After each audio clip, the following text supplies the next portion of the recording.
right, we're back in hour two. 4 games in the NHL playoffs tonight, including one at Scotiabank Arena in Toronto, where the Leafs look to go up 2 games to none on Ottawa. AJ Jakubec is from TSN Radio Ottawa, TSN 1200.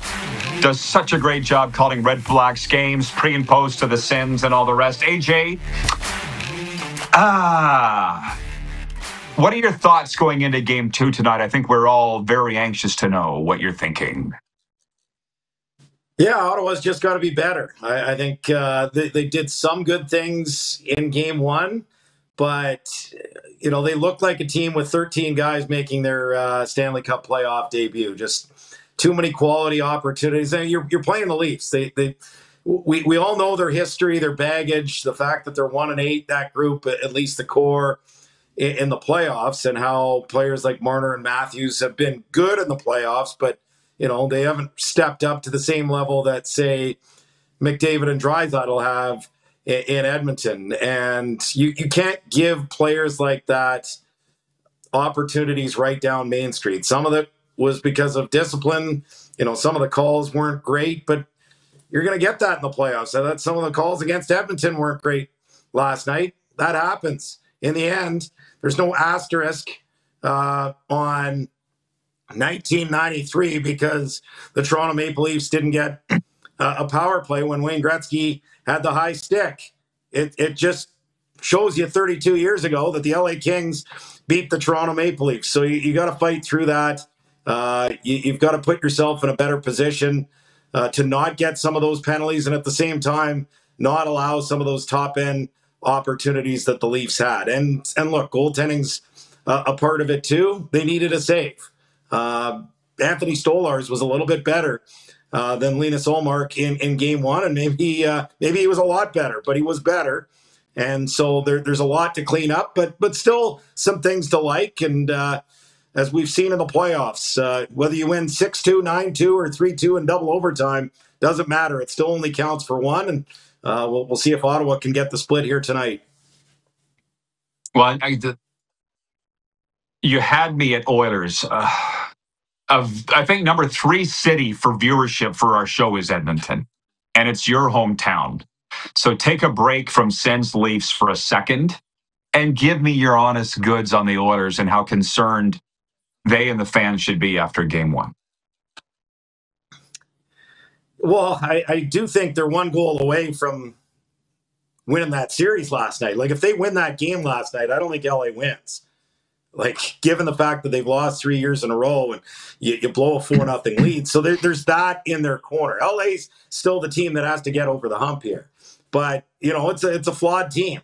It's a flawed team when you've got Connor McDavid, who looks like Superman last night, picks up 4 points, and you still end up losing the hockey game. So, again, discipline a part of it. Were there a couple of soft calls? I felt like that puck hit the top of the glass. I think a lot of Oiler fans would agree with me on that one.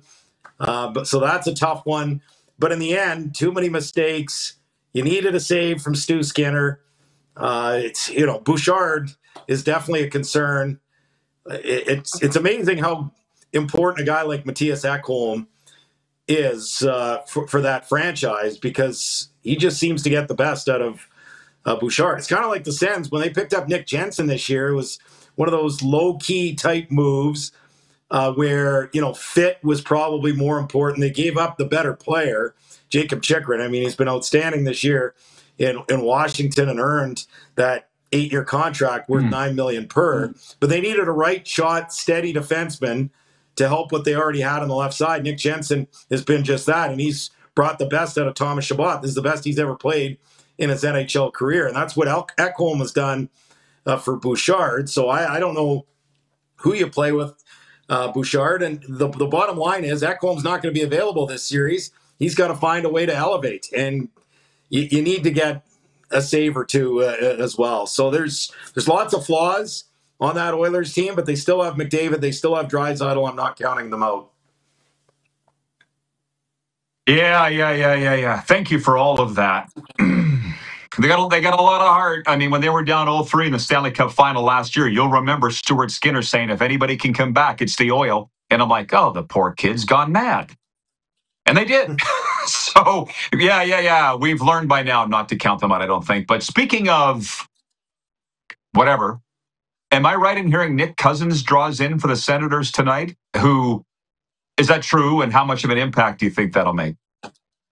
Yeah, I think he's going to play. Based on what happened at the skate today, I was surprised that he didn't play in game one. He had the knee surgery, was out for the longest period of his career, came back, played 3 games, and scored a goal in one of those games. So I don't know if it was to do with a setback with the injury or just a decision to go with Matthew Highmore because he's been part of the penalty kill. But we saw exactly how the penalty kill was the other night against Toronto. The Leafs went 3 for 6. So to me, I would have gone with Nick Cousins in game one. I think he just provides the one thing Ottawa, like I mentioned, they got 13 guys that made their NHL playoff debut in game one.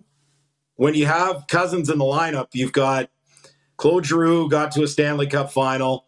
You've got David Perron who won one.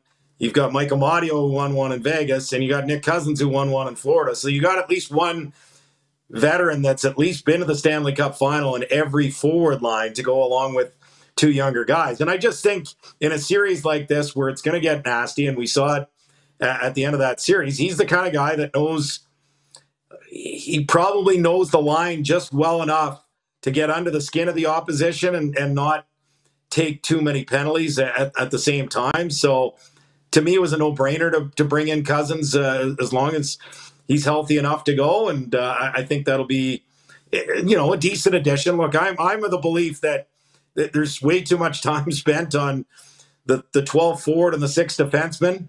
We're always talking about that, especially the 6 defensemen.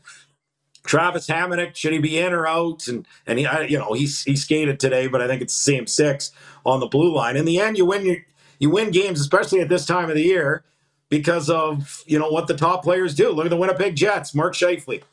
You win or lose games based on what he's doing more than it's still about the team and it's still about everyone contributing. But how do your best players perform? And in the end, for the Ottawa Senators to win, they need their best players to perform at the very least at the same level as Marner and Matthews and Tavares and Nylander.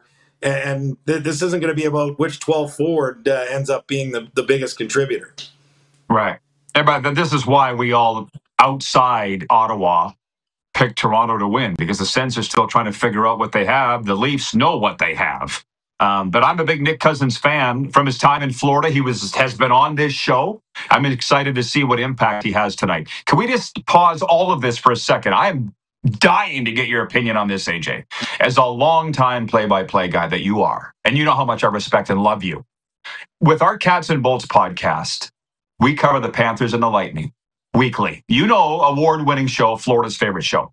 I picked the Panthers in 7. Lightning fans calling me a homer. I got triggered. What's been your history? You must have been called a homer somewhere along the line. Does it trigger you as much as it did me when I heard it?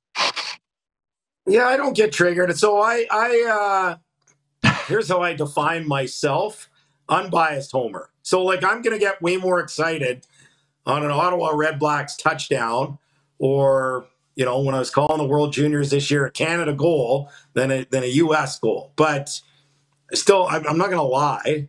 I call it as I see it. So, sometimes if there's a bad call one way, I might get a little more fired up about it if it goes against the team I'm calling for. But if it goes the other way, it's like, oh, they got away with one there.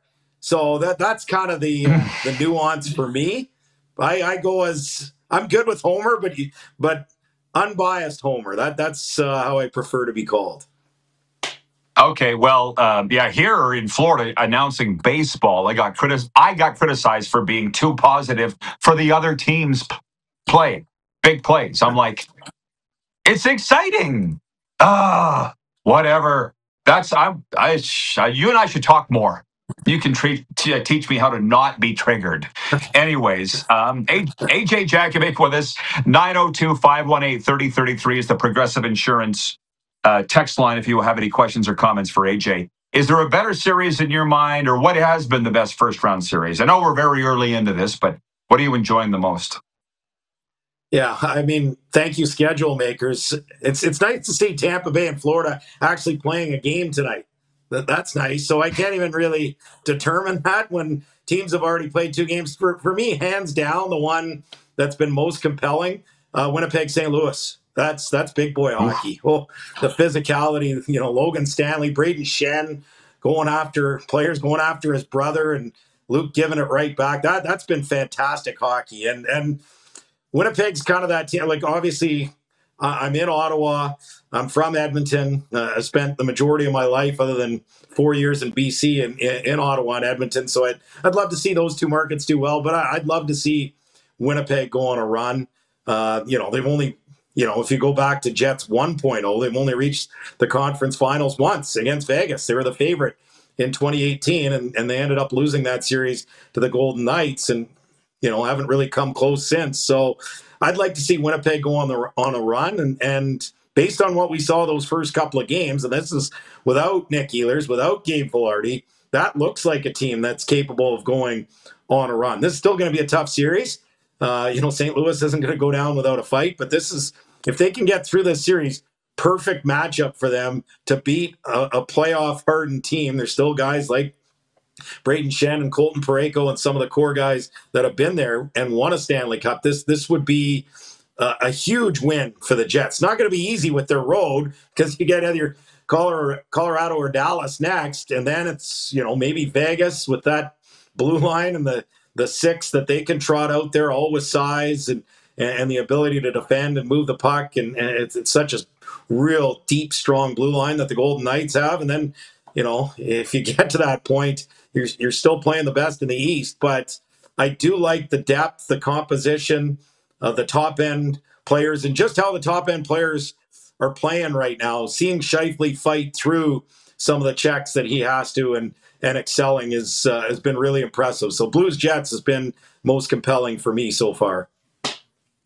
Poll question. Take a swing at our poll question, please, for EMJ Marketing. Will the 1993 curse end this spring? Moose and I both said yes. What would you? How would you answer that, AJ? I'll say yes. I think it has to be the Jets. I feel like Montreal, Ottawa, their time is down the road. I think they're both capable actually of winning a round, but I wouldn't pick the Habs or the Sens right now to get to the conference finals. Oilers, I mean, as good as McDavid and Draisaitl are, I just feel like this roster is a little bit too flawed.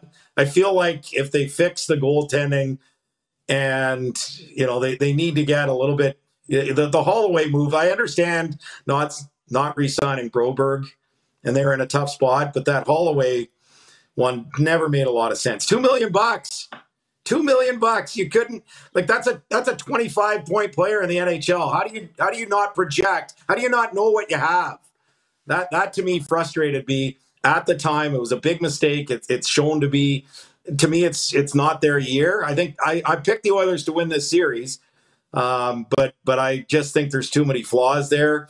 And the Leafs are 1-8 in the playoffs, so I think it has to be the Jets. But I'll say yes. I'll be optimistic and say that Winnipeg, that this can finally be their year.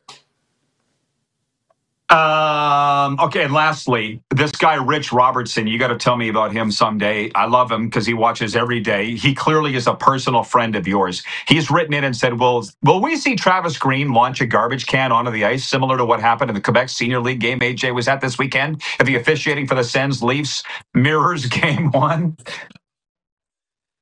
So I like to get out to senior hockey games, and I've been to a couple in that Quebec Senior League, and I went to a game in Laval, and the fans weren't happy with the officiating, and a garbage can came on the ice. That's the type of stuff, like, you would have been calling games in the Western League when I did 4 months in the SJHL and then 4 years in the BCHL before I started doing WHL and OHL and so on and so forth. But that's the type of stuff in the late 90s you would see at like a Rocky Mountain Junior Hockey League game is, here comes every the weekend. Can. The fans are into it.